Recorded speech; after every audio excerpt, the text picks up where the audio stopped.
So நம்ம எல்லாமே task மேனேஜர்னு use பண்ணியிருப்போம் ரைட். கம்ப்யூட்டர் யூஸ் கண்டிப்பாக டாஸ்க் மேனேஜர் யூஸ் பண்ணியிருப்போம். எதர் வந்து நம்ம ப்ராசஸ் ஸ்டாப் பண்ணுறதுக்கு அது வந்து கம்ப்யூட்டர் வந்து ஃப்ரீஸ் ஆகுற மாதிரி இருந்ததுன்னா, ஸோ ஈவன் அந்த 100% யூட்டிலைசேஷனும் கம்ப்யூட்டர் எப்படி வந்து டாஸ்க் மேனேஜ்மெண்ட்டும் ஓப்பன் பண்ணுது அப்படின்னு யோசிச்சிருக்கீங்களா? ஸோ டேவிட் கிளமர் அவர் தான் வந்து ஃபர்ஸ்ட் டைம் டாஸ்க் மேனேஜரை கிரியேட் பண்ணார். இப்போ ஃப்ரீ டைமில் தான் கிரியேட் பண்ணியிருந்தாங்க. அது அப்படியே வந்து ப்ரொடக்ஷனுக்கு மூவ் பண்ணாங்க.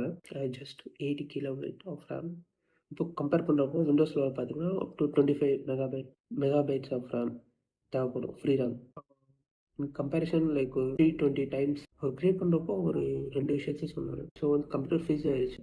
We initialize multiple times task manager right. Control shift escape task manager 2 times 3 times open பண்ணுவோம். அப்போ ஒரு ரிசோர்ஸர் ரிலீஸிவாக இருக்கிறப்போ டாஸ்க் மேனேஜர் வந்து அப்படி ஓப்பன் ஆகும். ஏன் இது வந்து சைக்கிள் கவுண்ட்னு சொல்கிறாங்க. சைக்கிள் கவுண்டில் வந்து ஒரு சைக்கிள் சிபியூ தான் எப்பயுமே ஒரு சைக்கிள் தான் ரன் ஆகும்.